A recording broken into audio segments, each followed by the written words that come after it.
అసలు మనుషులు భార్య పిల్లల కన్నా ఇప్పుడు డబ్బును ఎక్కువ ప్రేమిస్తారేమోనని డౌట్ నాకు.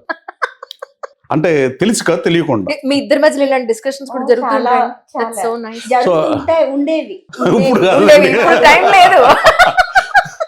సో ఇప్పుడు డబ్బును ఎక్కువ ప్రేమించకపోతే వాడు ఇప్పుడు బ్యాక్ ఆఫ్ ద మైండ్ ఉండుంటుంది అది. ఇప్పుడు అంటే తెలిసి చేయండి ఎవడో, నేనైనా ఇంకోళ్ళైనా తెలిసి చేస్తారని నేను అనుకోను. కానీ మేము యూఎస్ వచ్చారు, యూఎస్ వెళ్ళాం. యూఎస్లో 100 మంది ఫ్యామిలీస్ ఉన్నాం.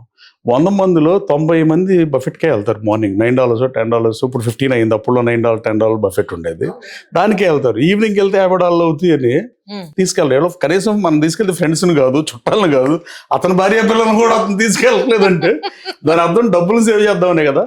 ఈ డబ్బు ఇంత సేవ్ చేసినా లాస్ట్కి ఏమవుతుందంటే యూఎస్లో కిడ్స్ని పెంచితే మనం కారుకొని మనం చాలా ఎర్నింగ్స్ అన్ని పోగేసి పెట్టి పేరెంట్స్, ఏ పేరెంట్స్ అదే చేస్తారు.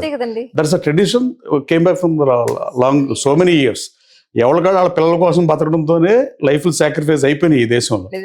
వాళ్ళు యూఎస్లో ఉన్న వాళ్ళు కూడా అలాగే చేస్తారు. కానీ ఎండ్ ఆఫ్ ది డే వాళ్ళ పిల్లలకి BMW కారు కొనుక్కోరని పంపిస్తాను, నాకు నా డబ్బులతోనే కొనుక్కోవాలంటాడు వాడు. అప్పుడు మనకు మైండ్ పోతుంది. అసలు మనం మనం హోటల్కి కూడా వెళ్ళకుండా తినకుండా పోగేసి సంపాదించింది ఎందుకని. సో ఫన్నీయెస్ట్ థింగ్స్ కొన్ని ఉంటాయి అలా. నిజం. పేరెంటింగ్ ప్రస్తుతానికి ఎలా ఉందంటే ఏం చెప్తారండి? అంటే ఫస్ట్ పాప అప్పటికి ఇప్పుడు వీడికి మీకు చాలా డిఫరెన్స్ తెలుసు. అంటే ఇద్దరు జెండర్ కూడా చేంజ్ కాబట్టి సహా మా పాప చాలా కూల్. అసలు తిట్టినా కూడా ఓకే అమ్మ కూల్, డోంట్ వరీ అంటే నేను మారుతాను అని చెప్తుంది. వీడైతే అసలు వీడిని నేను బతిలాడా అసలు ఇక క్వైట్ ఆపోజిట్ అన్నమాట. వాడి మాట వింటూనే మార్చాలి. వాడిని కొంచెం గట్టిగా మాట్లాడినా రివర్స్ అవుతాడు. సో కాంట్రాస్ట్ ఇద్దరు. ఇంతకీ ఈ రోజు పొద్దున పూజ ఏదో అయిందన్నారు, అది చెప్పలేదు. ఏంటి సార్ వాళ్ళ పొద్దున పూజ తెలుసుకోవచ్చా? రుద్ర జపం జరుగుతుంది, రుద్రం పారాయణ 11 రోజులు చేయించి హోమం ఉంటది లాస్ట్. సార్ మీ జెంట్స్ జనరల్ గా ఫ్యామిలీని తీసుకెళ్లకుండా ఫ్రెండ్స్ అందరూ కలిసి దేశం దాటి ఫ్రెండ్స్ తో వెళ్తున్నాం అని చెప్పని వెళ్ళొస్తూ ఉంటారు. ఈయన అలా వెళ్తారండి? లేదండి, ఎప్పుడు లేదు. నిజంగా గుడ్ బై సార్. మీ జీవితంలో నిజంగా ఇంతకు ఒకసారి కూడా వెళ్ళలేదా? So nice. అంటే లోకల్లో ఎప్పుడైనా టెంపుల్స్ క్రికెట్ మ్యాచ్ లాంటి వాటికి వెళ్ళేది తప్ప. పాలిటిక్స్ లోకి వచ్చినాక వెళ్తారు. అంటే ఆప్షన్స్ కొన్ని, ఒక్కొక్కసారి సరే ఇంకొక ఎమ్మెల్యే గారు వస్తారు, ఇట్లా వెళ్దాం పదబాసు అంటారు. అంటే మొన్న మా కుంభమేళకి వెళ్ళి అలాగే అవి కొన్ని ఆఫీషియల్ గా తప్పవు. ఇంకా ఇక ఖచ్చితంగా మనం వెళ్ళి విజిట్ చేయాల్సి ఉంటాయి. జనరల్ గా వేరే కంట్రీ ఇద్దరం కలిసి వెళ్ళాం. That's so nice real. Switzerland కానీ ఏ కంట్రీ వెళ్ళినా బొబ్బాయి కొంచెం బ్రేక్ వచ్చింది. ఇంకా అదే ఇప్పుడు ప్రామిస్ చేశారు వాళ్ళ పాప మా అమ్మాయికి, ఎవ్రీ ఇయర్ ఒక ప్లేస్ తీసుకెళ్తానని చెప్పి. ఆమె కూడా ఒక షాక్ ఇచ్చింది, నాన్న without your phone we will come అని చెప్పి. అయ్యా నువ్వు ఫోన్ తెస్తే కష్టంగా సార్ మీకు. కష్టం అంటే వాళ్ళ ఉద్దేశం ఏంటంటే మనం ఫోన్ ఎక్కడ మాడుకోండి, ఎక్కడున్నా ఫోన్ మాడుకుంటే ఎక్కడికి వెళ్ళి ఎందుకు ఎక్కడే ఉండొచ్చు కదా, ఎవరు లాజిక్ కావాలి కదా. అయితే ఫోన్ కోసం ఒక పిఎన్ పెట్టుకుని ఆయనకి ఇచ్చేయాలి ఫోన్. నెక్స్ట్ టైం అలాగే చేస్తా. నేను యూఎస్ వెళ్ళిన ఫోన్ ఎత్తుకెళ్తాను, అదే బ్యాడ్. సో అందుకనే మా పాప అలా అంటుందండి. యూఎస్ వెళ్ళినప్పుడు కూడా బాగా అప్సెట్ అయిపోయింది. కొన్నిసార్లు ఇష్యూస్ జరుగుతాయండి, మనం అడ్రస్. లోకేష్ గారు అదే టైం కి రావడం, 9 days ఆయనతోనే ఉన్నారు. పొలిటికల్ లో ఉంటే ప్రతిరోజు యూఎస్ వెళ్ళిన లోకేష్ బాబుతో పెట్టి ఆయనతో తిరిగేపటికి ఇలా నచ్చదు. మా అమ్మాయి అయితే నాన్న ఇక్కడ ఇంట్లో కూర్చుంటే మేము ఎందుకు అమెరికా అటు ఇండియాలో ఉండవు. ఇంకా నెక్స్ట్ టైం మేము రామని చెప్పింది, ఇట్లాంటి ప్రోగ్రామ్స్ పెడితే మేము రామని. కానీ మీరందరూ కలిసి వెళ్లే సినిమా అవకాశం ఉందండి అసలు ప్రస్తుతానికి? మా పిల్లలు ఊరుకోవట్లేదు, దానికి మాత్రం 10 o'clock షో కంపల్సరీ వెళ్తాను నైట్. ఈవెన్ నిన్న చాలా బాగాలేదు అసలు ఆ సినిమా రాజాసాబ్. దానికి కూడా మన ప్రివ్యూ షోకి మా అబ్బాయి అసలు ఊరుకోడండి. సో నెక్స్ట్ డే స్కూల్ డుమ్మా కొట్టించాను, సినిమా అయితే కంపల్సరీ తీసుకెళ్ళాలి. తిట్టుకున్నారా బయటకు వచ్చి వాళ్ళు పిల్లలు? నేనైతే వెళ్ళిపోతాను, తిట్టుకున్నారు లిటరలీ. నేను అనుకున్నాను మా అబ్బాయి కోసం కూర్చోవలసి వచ్చింది. అంటే కొన్ని మన చేతిలో ఉండవండి. నేను గడ్డ ఎప్పుడు పెంచలా, ఇప్పుడు నా గడ్డం తినేట్లో రోజు గడ్డం పెంచమని గొడవ పెడతారు. ఏం చేస్తాను, చిన్నపిల్లలు ఇంకా అర్థం చేసుకునే ఏజ్ రాలేదు. ఇప్పుడు మీరు తీసేసారనుకోండి సార్, సడన్ గా గొడవ చేస్తారు, మామూలుగా ఉండదు. ఫస్ట్ గుర్తుపట్టడం దగ్గర నుంచి ప్రాబ్లమ్ స్టార్ట్ అవుతుంది. ఎందుకు తీసారు అసలు మీరు అనే పాయింట్. అవునండి, వాళ్ళు అంత అఫెక్షనేటివ్ గా మీ గడ్డం కూడా వాళ్ళు ప్రేమిస్తున్నారు. అంటే అదేం పేస్ట్ నాకు అర్థం లేదు. చిన్నప్పటి నుంచి గడ్డం వాళ్ళ దగ్గరికి ఎక్కువ వెళ్ళేవాడు, ఎత్తుకుంటారు రమ్మన్న బేబీగా ఉన్నప్పటి నుంచి. గడ్డ అది ఎవరైనా మా తమ్ముడు పెంచుతాడు గడ్డం. గడ్డ వేసుకుని వస్తే నాకు భయం వేసేది. అంటే వీళ్ళు ఎవరు వచ్చారో ఏమో తెలియదు కదా. అదే మన భయం మంది. అసలు పిల్లల్ని ఎత్తుకెళ్ళిపోతే ఏం చేయాలని ఒక అటేసి తెలియదు కదా ఎవరు వస్తారు ఏంటో ఎవరికి తెలియదు. అంత భయం వేసేది చిన్నప్పుడు. ఇప్పుడు బానే ఉంది.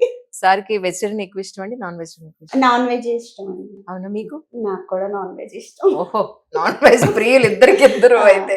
అయితే ఆయన లిమిటెడ్ గా తింటారు, నేనైతే వెరైటీ ట్రై చేస్తా. ఆయన ఓన్లీ అత్తయ్య అలవాటు చేసిన చికెన్, చేపలు, మటన్ అంతవరకే తింటారు. నాకేంటంటే కొంచెం అన్ని టేస్ట్ చేస్తాను. జనరల్ గా వైఫ్ కి హస్బెండ్ ఎక్కడికైనా చాలా రోజులు ఏదైనా వర్క్ మీద బయటకు వెళ్ళినప్పుడు ప్రతి వైఫ్ కి ఉంటుంది, ఈయన ఎలా ఉన్నారో ఏంటో, పద్ధతిగా ఉన్నారో లేదో. అలాంటి అనుమానం మీకు ఎప్పుడన్నా వచ్చిందా? రాదండి. అవునా? అసలు రాదు. That's so nice. ఎంత నమ్మకం ఇచ్చారు సార్ మీరు.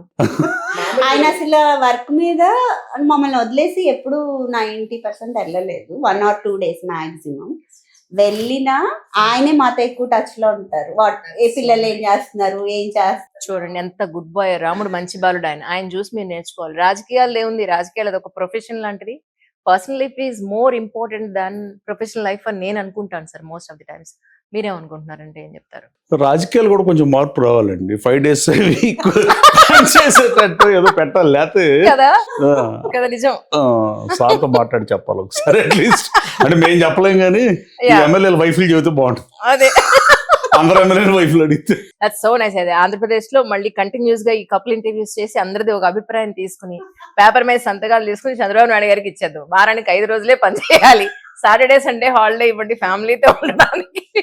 యాక్చువల్ గా భువనేశ్వరి గారు ఎక్కువ హ్యాపీ ఫీల్ అవుతారు ఐ థింక్ కదా.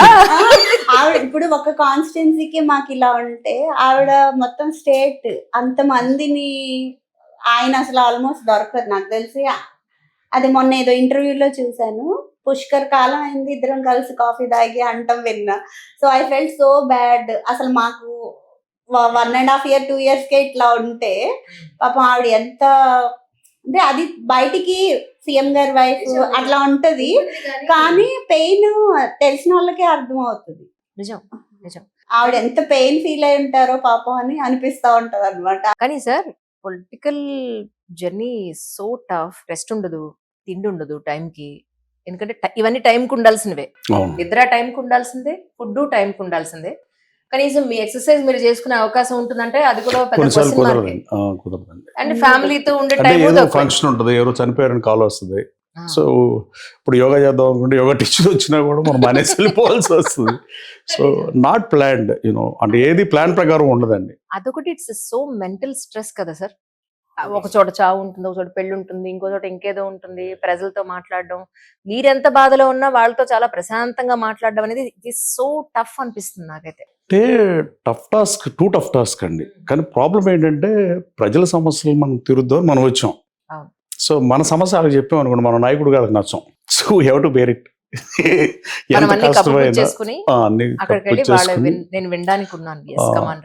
కొంచెం నవ్వే ఫేస్ తో మాట్లాడుతూ మొదలు చాలా డాక్టర్స్ కూడా అంతే కదా సార్, పొద్దున్న సాయంత్రం పాపం డాక్టర్స్ అయినా కూడా మళ్ళీ నవ్వుతూ మాట్లాడాల్సిందే. అవునండి, హారబుల్, రియల్లీ సో హారబుల్. వాళ్ళకి పెద్ద పర్సనల్ లైఫ్ ఎక్కువ స్పెండ్ చేయలేరండి, టైం ఇవ్వలేరు. నిజం, అబ్సల్యూట్లీ. సో ఆస్తి తరగని పిల్లలకి డాక్టర్స్ కూడా బిజీ ఉండి క్వాలిటీ టైం డెఫినెట్ గా ఇవ్వలేరు బిజీ డాక్టర్లు అందరూ. సో పొలిటీషియన్ కూడా అంతే అనుకుంటున్నాను నేను. పొలిటీషియన్ కూడా most of the politician they not able to spend the time with the kids and all. So definite గా మిస్ అవుతారు. బట్ ప్రాబ్లం ఏంటంటే మనం 2-3 లక్షల మందికి రిప్రజెంటేషన్ చేసేటప్పుడు మనకు తెలిసే వచ్చాం కదండి. పూలబాటైనా ముళ్ళబాటైనా ఎంచుకుని వచ్చాం కాబట్టి that is good or bad, we have to run, we have to walk. Me parents sir? What about your parents? మా పేరెంట్స్, మా ఫాదర్ ఫార్మర్ అండి, మా మదర్ హౌస్ వైఫే. ఇప్పుడు మూడదా మేము కలిసే ఉండేవాళ్ళం. నేను మధ్యలో పాలిటిక్స్ వద్దని మేము హైదరాబాద్ పోయాం. జైబేరి పీక్ లో ఉండేవాడిని. సో కంపెనీ చూసుకుంటే హ్యాపీగా ఉన్నా. 2.5-3 years ఆల్మోస్ట్ 3 years ఉన్నాం. సో మళ్ళీ టీడీపీలో జాయిన్ అయినా 1 week వచ్చాం. ఈ కాన్స్టిట్యున్సీ హైదరాబాద్ నడిపే కాన్స్టిట్యున్సీ కాదు. ఇష్యూస్, గొడవలు ఈ ఇంటర్వ్యూలో అప్రస్తుతంగానే లోకల్ ఇష్యూస్ వల్ల షిఫ్ట్ అవ్వాల్సి వచ్చింది. Then only we are able to concentrate on all the issues. అమ్మా నాన్నతో పాటు ఉండేవాళ్ళం కానీ, బట్ మా తమ్ముడు కిడ్స్ పెద్దాళ్ళు, వాడు NIT సూరత్లో చదువుతున్నాడు పెద్ద అబ్బాయి, రెండో వాడు మా పాపతో పాటే 8th క్లాస్ చదువుతున్నాడు. వీళ్ళ ట్యూషన్స్ టీచర్స్ రావటం ఎక్కువైపోయింది. సో ఇక మా ఫాదర్ పెద్దవాళ్ళు అయిపోయారు కదా, మా ఫాదర్ ఎర్లీగా పడుకుంటారు. వ్యవసాయదారులు లైఫ్ స్టైల్ పెద్ద చాలా మారదు కదా. ఎర్లీగా లేస్తారు, ఎర్లీగా పడుకుంటారు. వీళ్ళేమో ట్యూషన్ పోస్తున్నారు 12 దాకా పిల్లలు పడుకోరు. అందుకని ఇది రెంట్కి తీసుకుని నేను ఈ మధ్య రెంట్కి వచ్చానండి. Okay okay. సో అంతకుముందు కలిసే ఉండేవాళ్ళం అందరం. So before going to Hyderabad వరకు US నుంచి వచ్చినాక కూడా కలిసే ఉన్నాం.